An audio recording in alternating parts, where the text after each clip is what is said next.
Why, hello, learning nerds. Before we begin today's show, I want to thank our awesome sponsors, with first giving a shout out to Idle Courses Academy. Idle Academy is the first and only authorized vocational school for instructional design and online learning. It includes a comprehensive hands-on curriculum with certifications, credentials, expert coaches, mentors, a community of practice, paid experience opportunities, industry-preferred software access, live events, and ongoing updates. Your entire instructional design career is neatly packaged behind a single login for just $88 a month. Check out all the details at idlecourses.com/academy, and you can use my code Luke for $88 off the yearly membership. This show is also brought to you by Instructional Design Institute. If you are looking to learn more about instructional design from a higher education perspective, the Institute is for you. This is our 7-week-long instructional design boot camp to be able to teach you about really everything from A to Z as far as from an instructional design higher education perspective.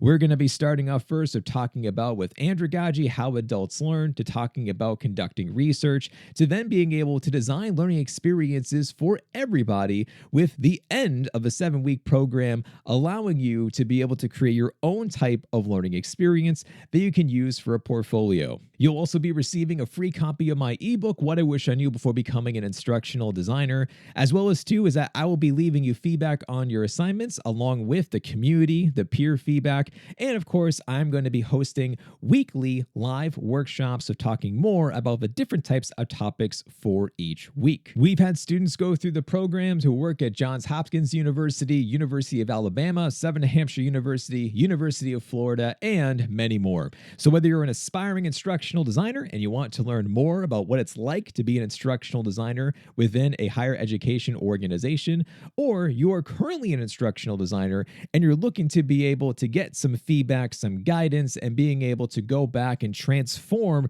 your learning experiences for your university or your college or your institution, check out Instructional Design Institute. You can go down below inside of the show notes to click on the link, or of course, you can just Google Instructional Design Institute and it's going to pop right up. As always, if you have any questions, please feel free, let me know. I'm more than happy to help you out from there. Okay, now let's start the show. Hello, learning nerds, and welcome on in to the nerdiest podcast you're going to hear today. My name is Dr. Luke Hobson. I'm a senior instructional designer, podcaster, author, and instructor. My passion is instructional design, and I consider it my purpose to be able to help you along your instructional design journey. And of course, you can find more information about this show, the YouTube channel, the books, the courses, and everything else over at drlukehobson.com. Now, today's episode is going to be a special episode, and you want to know how I know that? It's because thousands of you told me. Apparently, this is the episode that you have all been waiting for. And finally, it is going to be happening. You can finally listen to two learning nerds talk about instructional design. If you don't know what I'm talking about, let me introduce today's guest. We're going to be talking with Devlin Peck. I'm assuming you know that because you clicked on the thumbnail or you downloaded the podcast episode. But when Devlin and I were chatting about what are we going to be talking about inside of this podcast episode, we finally came together with a topic, which I'm going to be getting into in a little bit. But I asked him, I was like, let's take a screenshot so that way we can upload this and we can, let people know that we're finally collaborating, we're doing something together.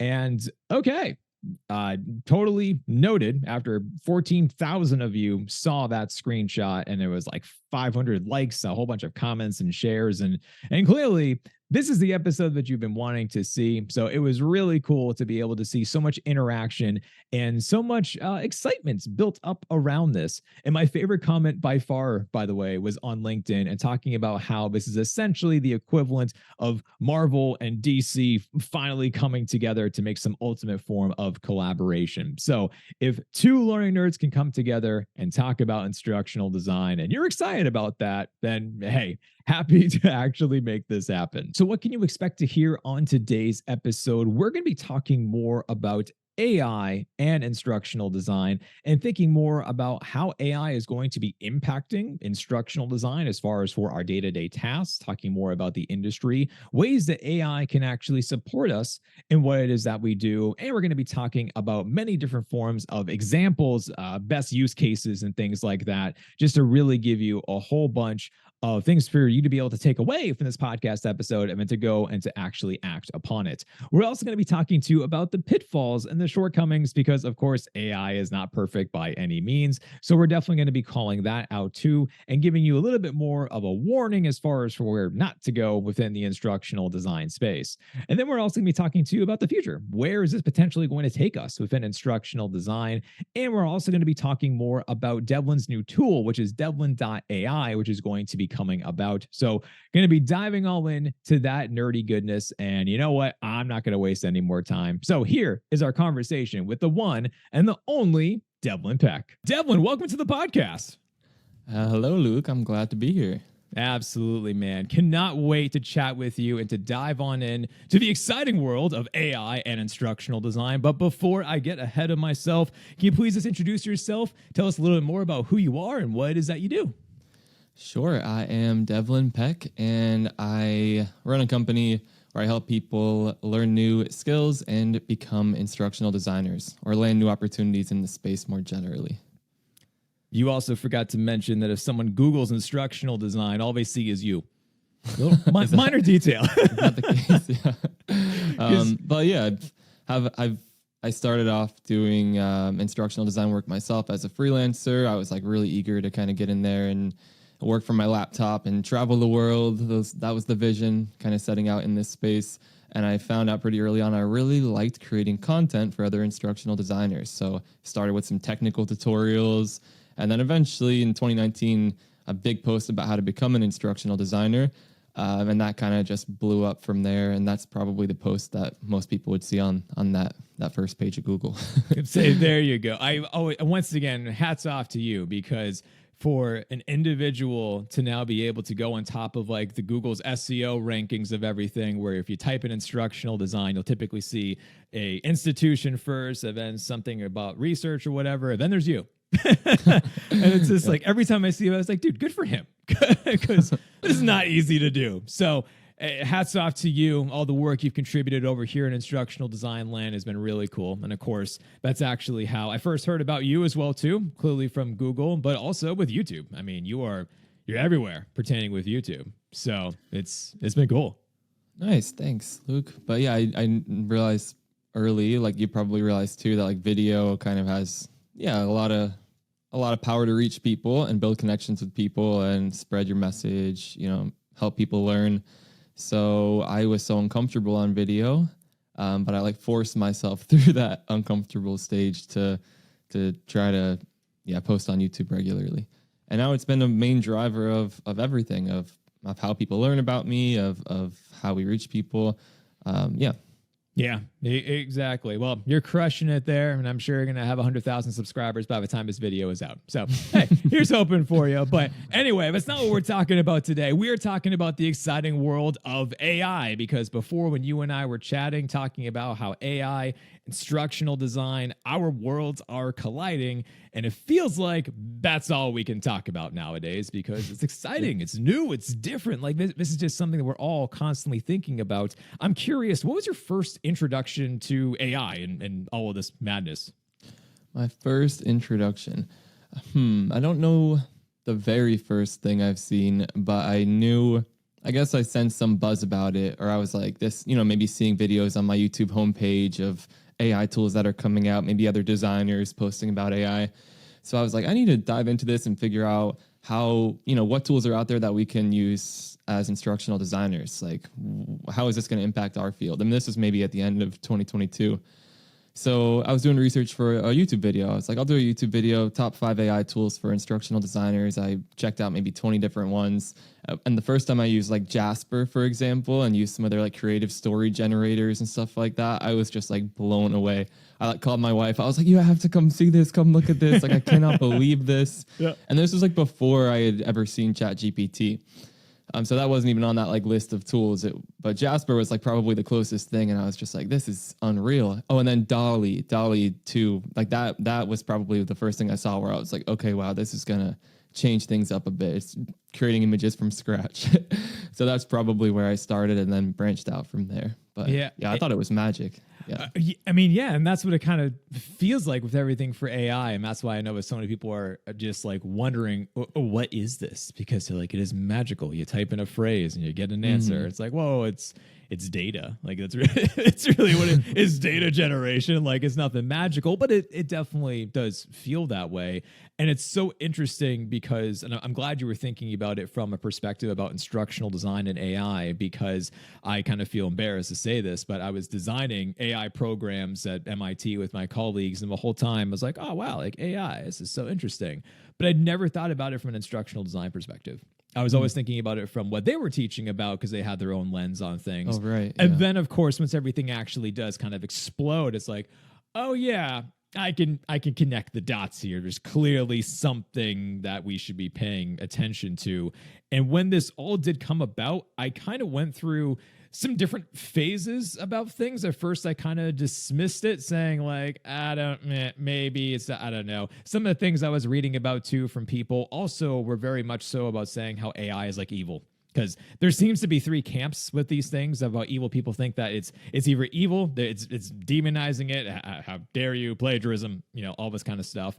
Then those on the opposite side, who are the early adopters of technology, and those who are like cautiously optimistic about maybe this is going to be a good thing, but maybe I'll wait and I'll see kind of how this plays out. So were you more about the early adopter reaction of like, let me dive on into this, or were you kind of like, let's maybe not? I would say maybe on the cusp, like right between early adopter and like slightly cautious. I think that middle ground is probably a safe space to be, but yeah, I think after like months of seeing, just watching AI content and learning about these different tools, like my excitement was gradually building and building and building. And then when I could like fully visualize how it was going to impact people in our field, and I realized I'm like, wow, there is an instructional designer today who had a tool that like leveraged this technology, but like particularly, specialized for instructional design.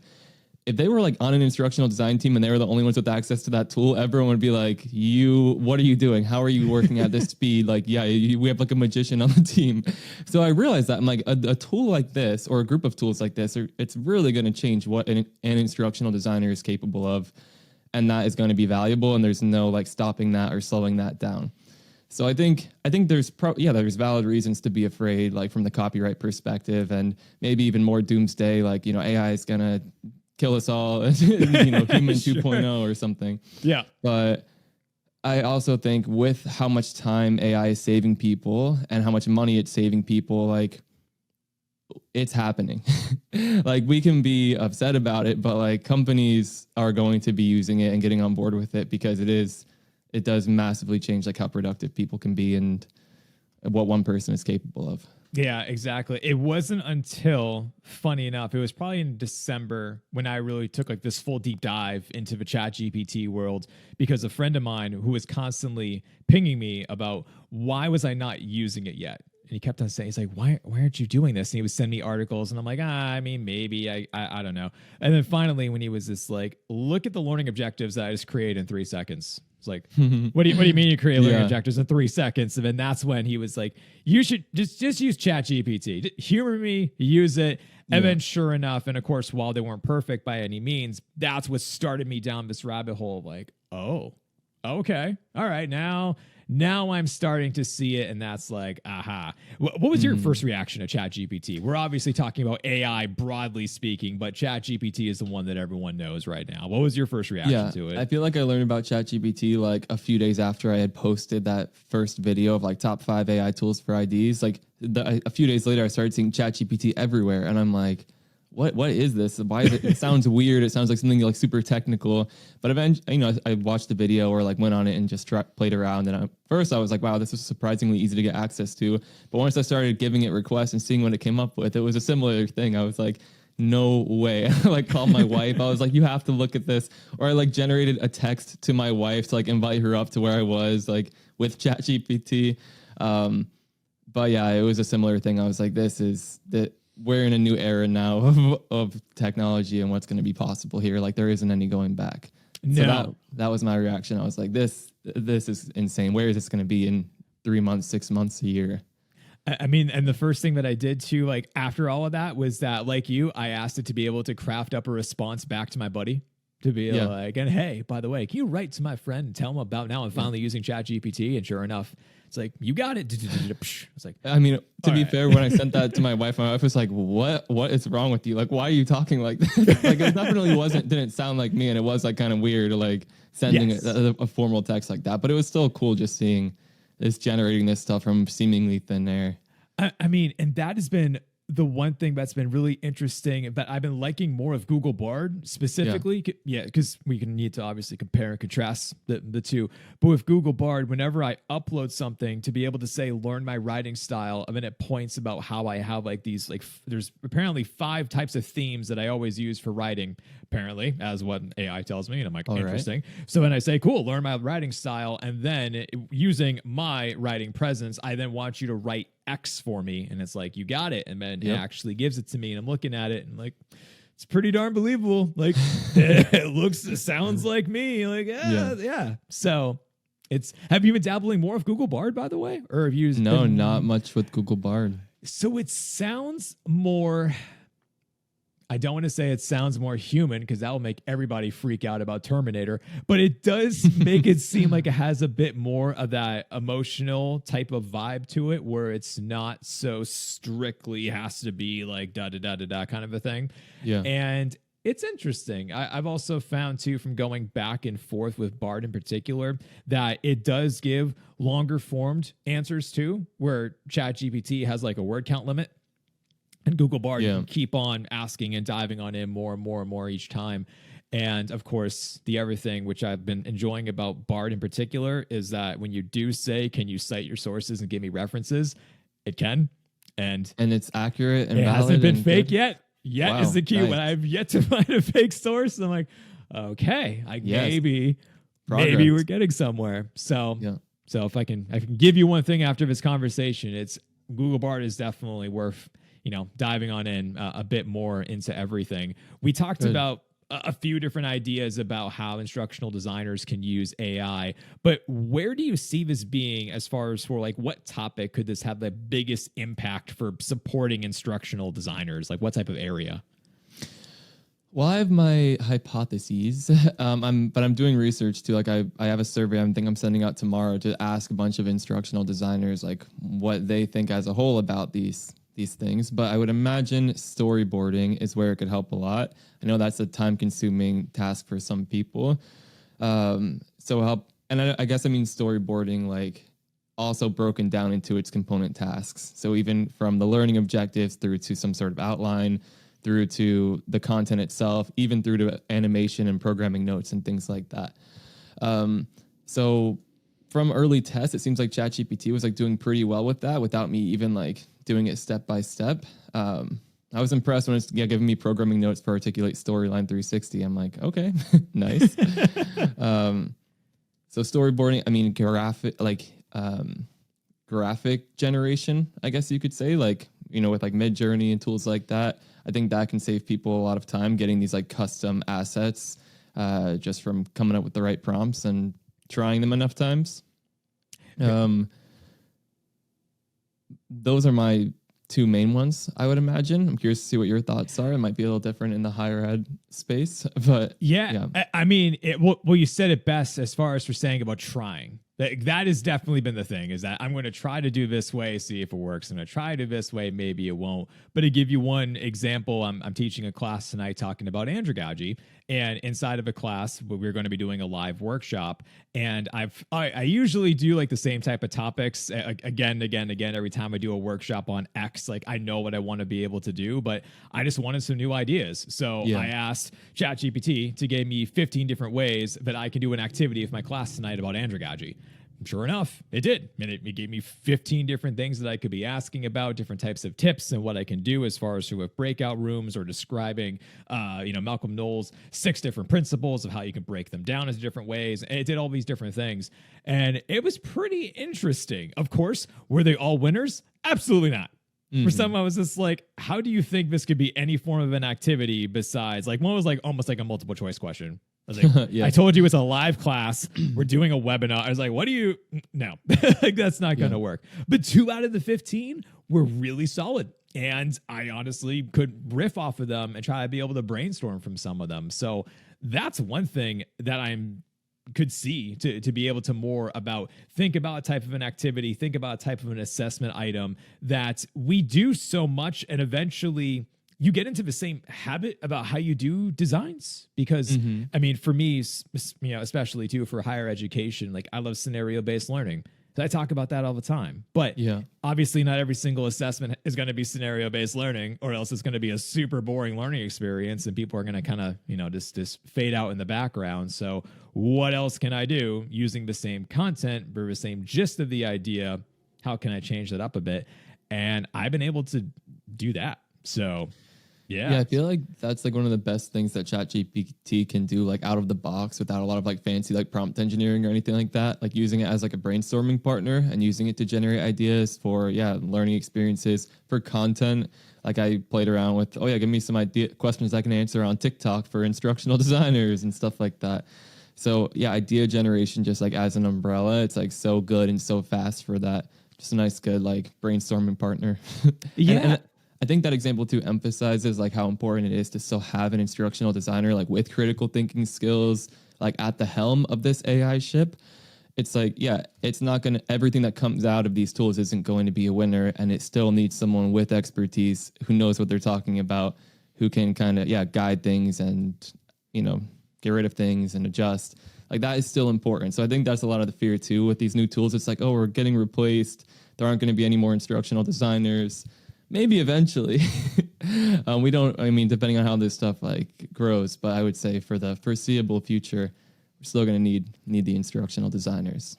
Because right now, to your point, it can design everything start to finish. Like if you, and I kind of want to do this as a test, but I don't at the same time because I think it would freak people out. So maybe I don't want to do this, but I'm curious about building out an entire AI course using only AI. That sounds like a great video. Right. I was like, that's what I want to do. And actually to go through with literally everything. So if I wanted to be able to go from the overall goals to the objectives, to the entire outline, to the various forms of activities and assessments, and like I could in theory take all of that, put that together, and then even using a type of a, like of a synthetic AI voice as far as for with the videos and finding different ways of incorporating that. Like you could in theory do that. But of course, the huge problem with that is that just because there is something that is a form of a done course or training or whatever, it doesn't mean that it's good.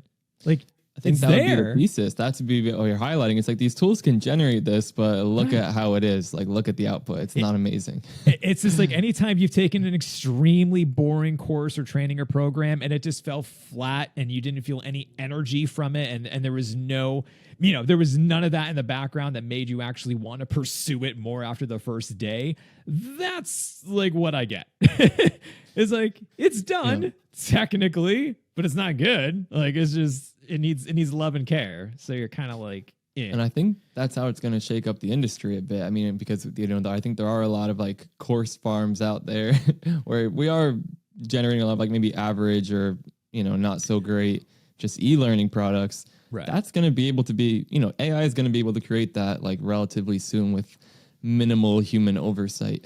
Exactly. So in those cases where it is like, pretty boring, dry, click next e-learning, AI is coming for that.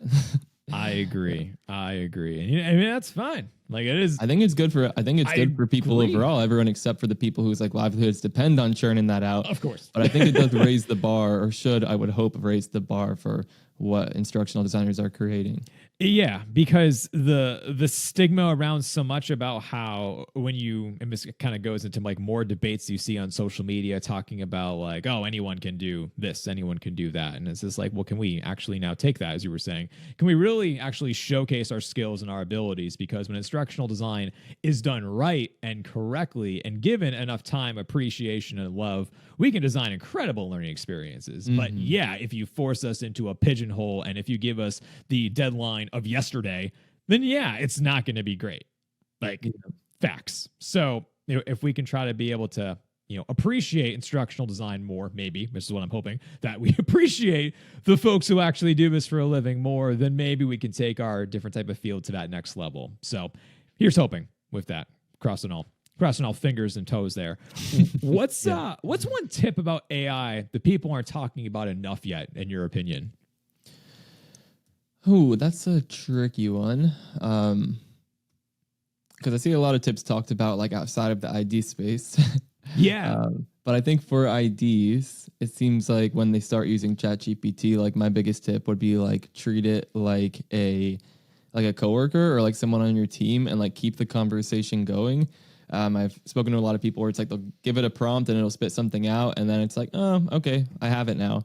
But it's like you can say, oh no, try it this way, or like, oh no, this is what I actually meant, or like, yeah, try again, but use your tone, use a different kind of tone, or give it some more information or context and tell it to try again. So that's helped me get a lot more value out of ChatGPT, is like just treating it like, giving it feedback and asking it for another attempt. And when I share that with some people, they seem surprised. So maybe that's not talked about enough. I'm not sure. 100%. You were absolutely right. That is not talked about enough, because if you look at the end of my screen, if you're going to be scrolling down my ChatGPT or my Google Bard, browser view, and you're just scrolling and scrolling and scrolling, because that's how far down might typically go. Mm-hmm. It is never the one and done. Oftentimes I'll have, if I'm looking for something, it will be 5 different inputs, just going back and forth with AI. So even if it's slightly close, I still say, well, explain that more to me. Describe that in more detail. Can you pitch it in this type of manner instead of this manner? And then can you summarize this? Can you whatever? So it is never just like, looks good first try, and like I'm moving on kind of thing. And it gets pretty detailed. And there's been a lot of videos I've seen online too of people talking about essentially like how to learn anything is where they go into that.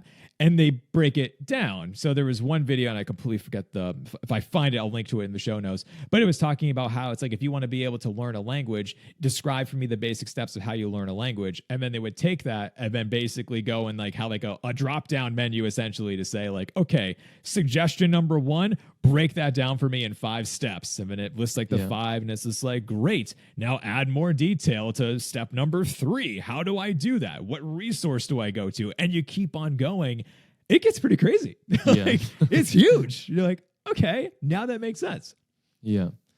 I haven't done a ton with this, but I know there's like the ChatGPT like agents, or like the AI agents, and like that you give it a task and like the AI does what you're talking about. It comes up with all the steps necessary to complete that task, and then like breaks them down and starts like executing those tasks one at a time. So it's like you can give it this big kind of fluffy goal or task, and then it will kind of just keep working and keep working and keep working until it completes it. So again, I haven't dove too deep into that, but I know some people are like doing some really amazing things with that. Oh yeah, no, I haven't used it either, but definitely it's worth looking into instead of the surface level stuff where everyone just posts about a carousel every 3 seconds, where you're like, it's the same thing.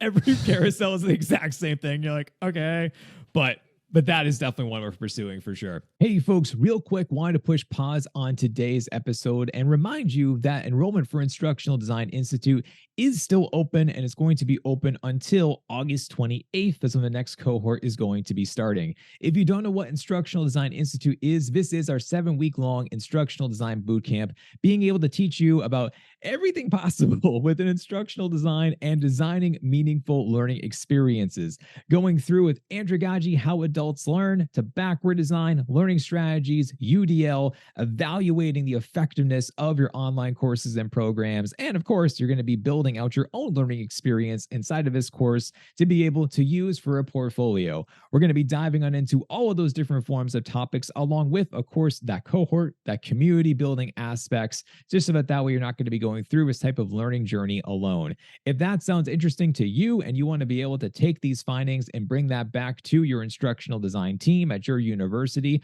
or if you are an individual who's trying to be able to just learn more about instructional design and you want some hands-on experience, you're trying to be able to craft everything, to build out a portfolio, know about interviews and all that good stuff, well, hey, Instructional Design Institute is right for you. Go down below inside of the show notes or just Google Instructional Design Institute. You're going to see the application, fill that out, and you'll be hearing from me if Instructional Design Institute is a right fit for you. Okay, let's get back to the show. We've talked a little bit about this, and I want to go more in depth about it because obviously AI can deliver. It is great in a number of areas, but also it is not perfect by any means. It's never going to be perfect. That is a humongous footnote for that as well too.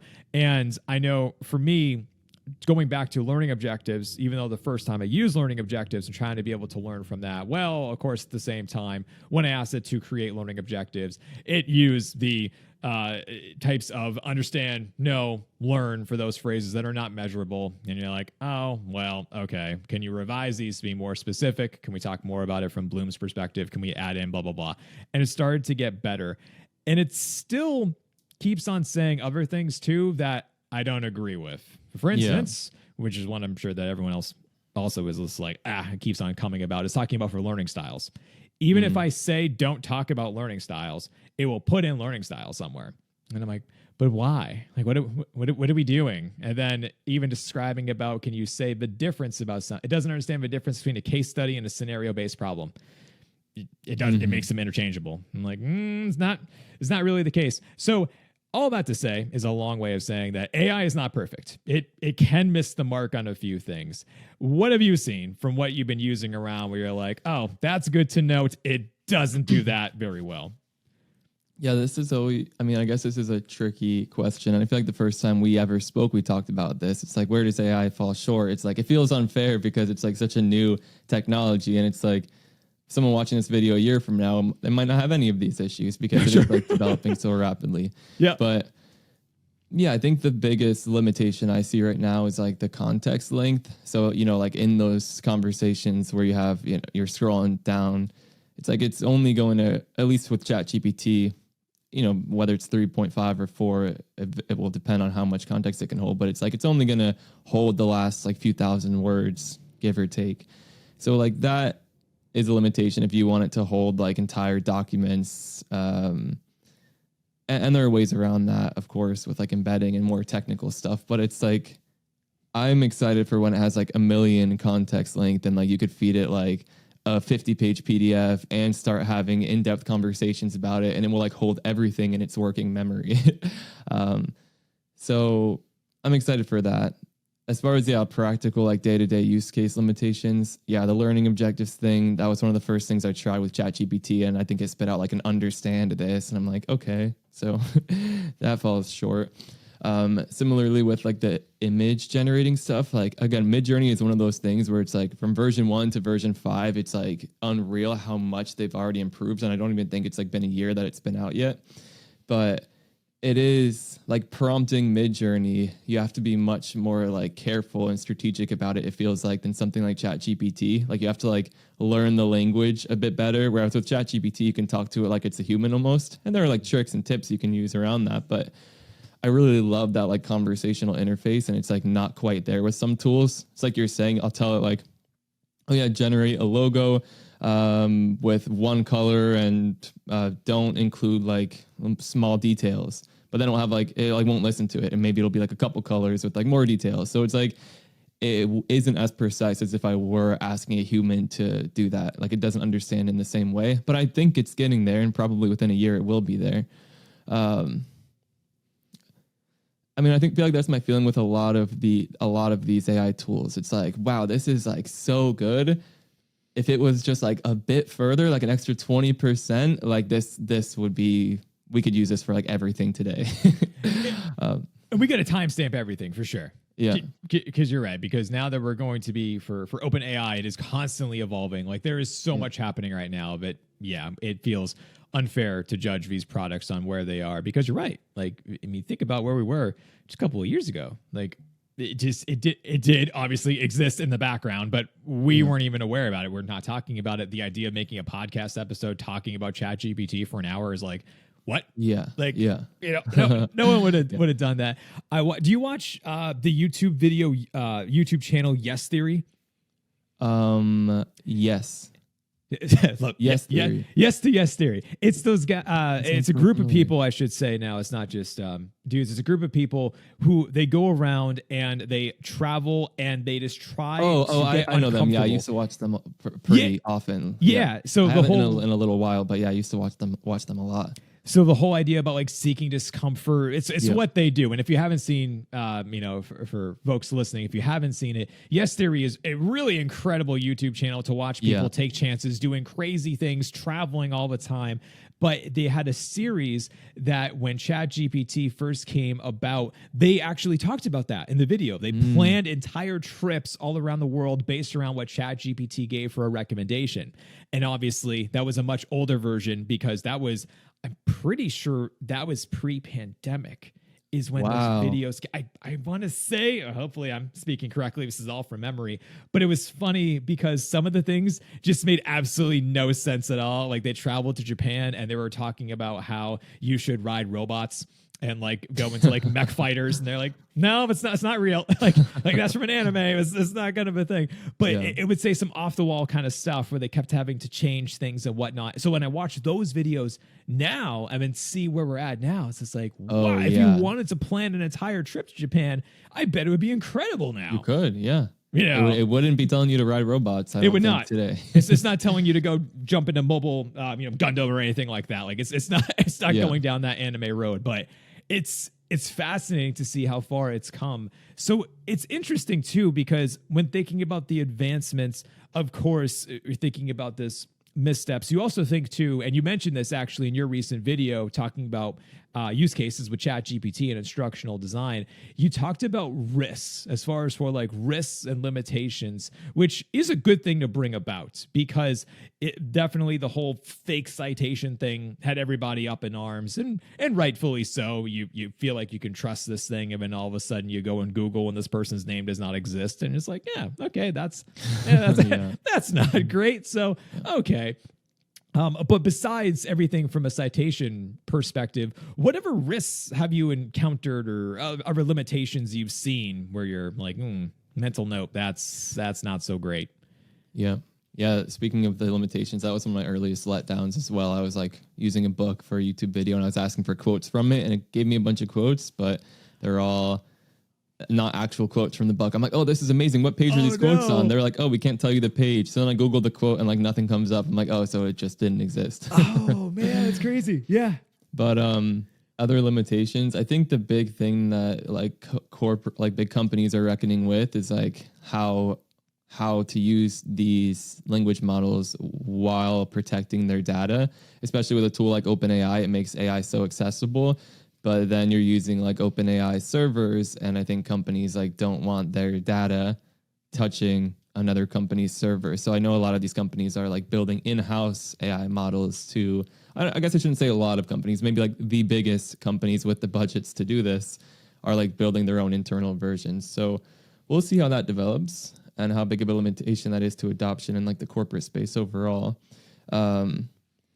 And then I think there's just a really messy kind of question of like ownership and copyright and intellectual property. It's like these models are trained on copyrighted works, and they say anything you generate with these tools, with these models, you own.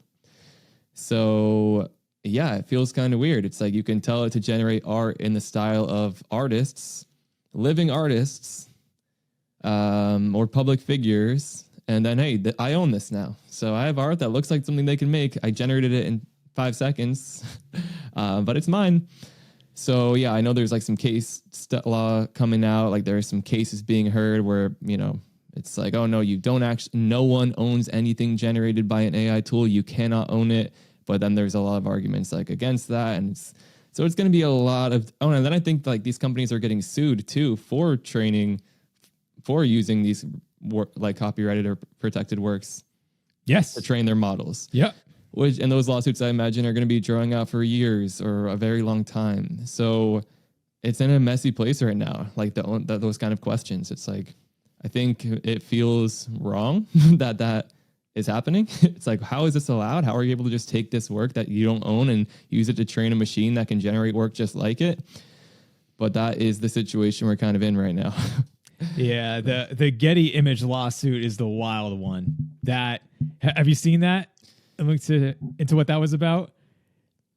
Potentially. I don't know about the Getty images, but I've heard about like the lawsuits more generally. Yeah, because for the Getty image one was that people were uploading. Right. They were uploading Getty images, like literally directly taking from Getty into, I think it was Shutterstock, and they were like uploading everything, and then all of a sudden there's this like, so here's a problem, like, like they're creating images, and literally had the Getty image logo like in the created type of like new AI artwork, and it just looked weird and confusing. And that was So that was interesting to be able to kind of read more about that, but that is huge, and especially one of the questions that I keep on seeing people ask about, as you were saying, was like, who owns this? And then, as you mentioned, according to the website, like whoever is the creator owns it, and that's a interesting gray area where you're like, but do I? Because I feel like I could still get sued if I said it's mine, and people are like, no, it's not. Like it's that's open to interpretation right now until I think our courts do decide that of how does that all play out. So I'm very curious to see where that goes into, because I don't know. I mean, it's just all of this once again to say too is that we are still at just like the tip of the iceberg, which is something, but I think that we really, really need to remember as a society is that we're just getting there. The fact that ChatGPT now is a mobile app that came out a couple of months ago was like, oh, it's finally on my phone. That was the one thing I was constantly thinking about. It was like, in order for this to keep on growing, it needs to be accessible to as many people as possible. Giving someone a mobile device app, there you go. Yeah. So I'm kind of surprised there aren't more apps yet, to tell you the truth, about how to actually go down that path with everything. But speaking of this being the tip of the iceberg, where do you think we're going here with AI? So if I said your next AI video on YouTube a year from now, 2 years from now, what are you hoping to be able to talk about? What are you exciting that potentially could be on the horizon?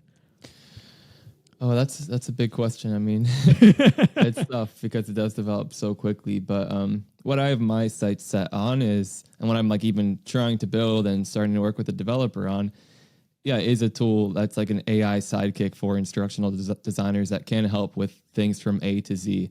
Like I imagine there is going to be a tool where you can start with a learning goal, work your way through the learning objectives, kind of like that video you were talking about, and even end with like finished media, like videos or interactive e-learning, SCORM files or whatever people want. Like there is going to be a tool like that, I'd imagine, that is replacing a lot of that like lower level ID work and relying on the ID for more of that higher level, like critical and strategic thinking, I'd imagine. So in the ID field, like that's like the short midterm, a year is like midterm, I feel like, in this AI space. But like I feel like that's coming down the line, and that's going to shake up the industry a bit.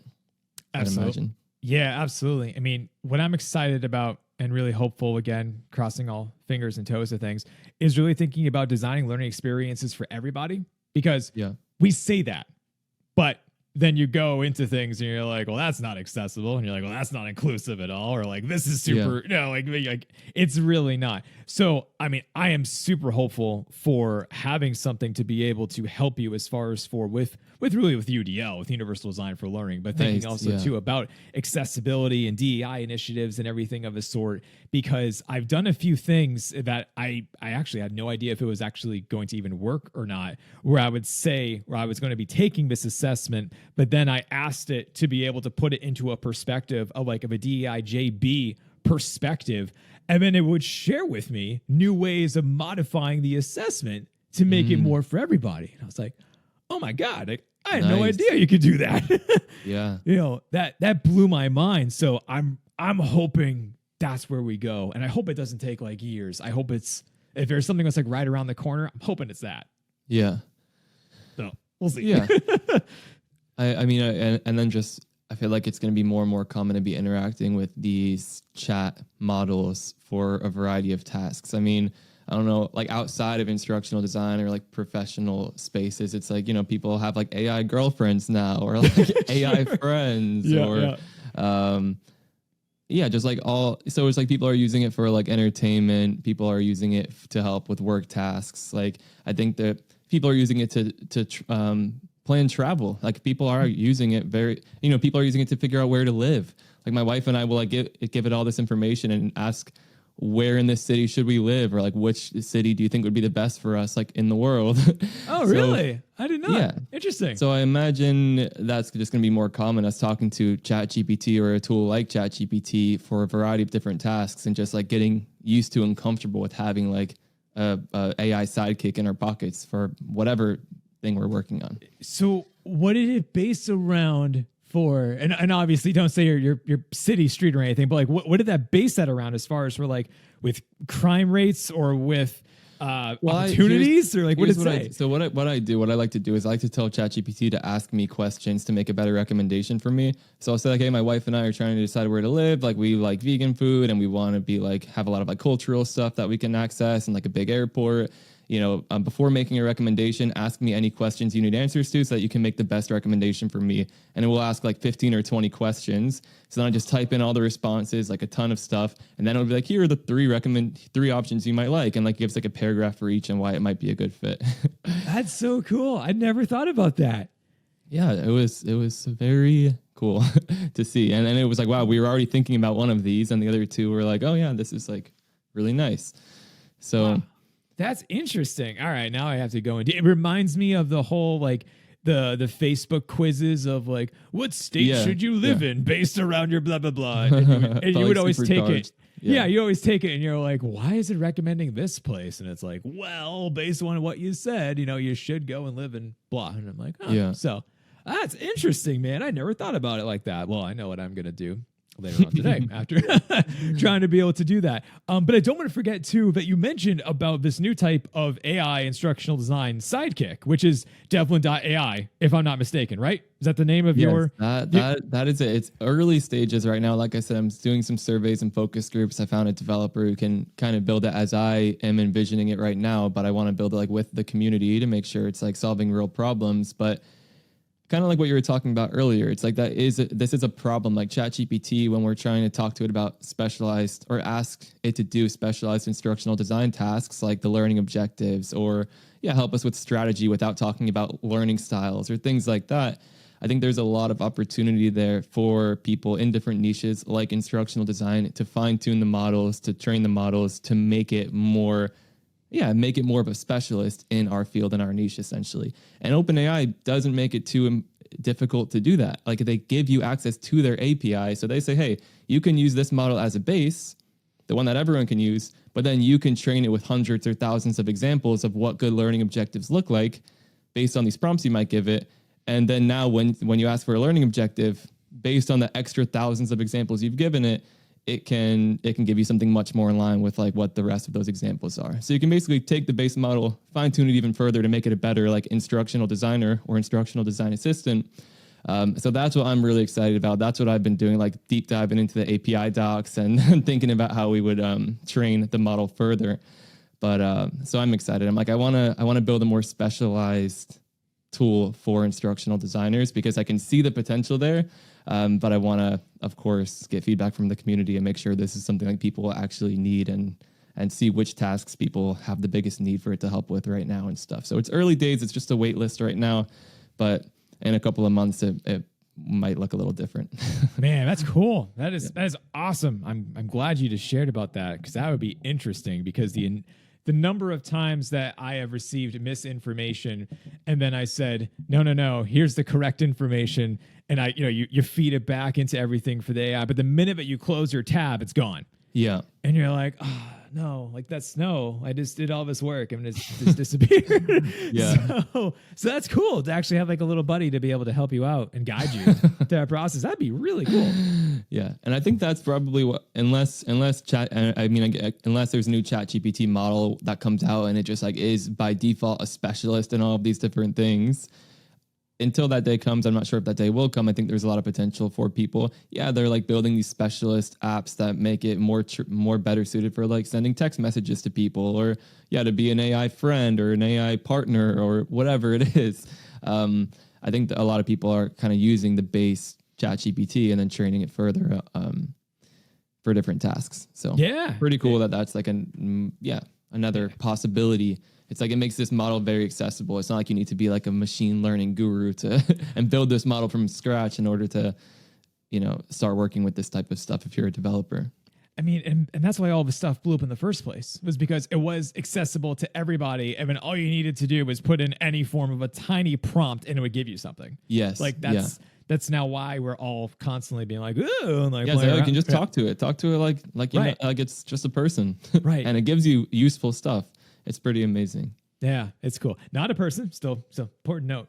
Still not a person yet, until we live in our day and age of cyborgs and androids, which I'm sure will be around the corner before we know it, which is fantastic. Well, anyway, Devlin, thank you so much for your time, for being here, talking about AI and instructional design. This has been an awesome conversation to learn more about what you're doing and what your research has shown us. Where can people go to learn more about you, what you do, the Devlin.ai sidekick?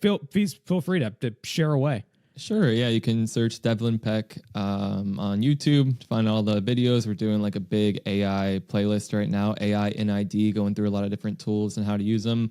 My website, devlinpeck.com. And then if you are interested in the AI tool, you can go to devlin.ai. Just type that in your address bar and it'll bring you right there. Awesome. Hey, man, thanks so much again for being here. Really appreciate it. Thank you. I appreciate the good questions. And I always love hearing your perspective on the AI stuff too. You're very deep in it, so always good to chat about it.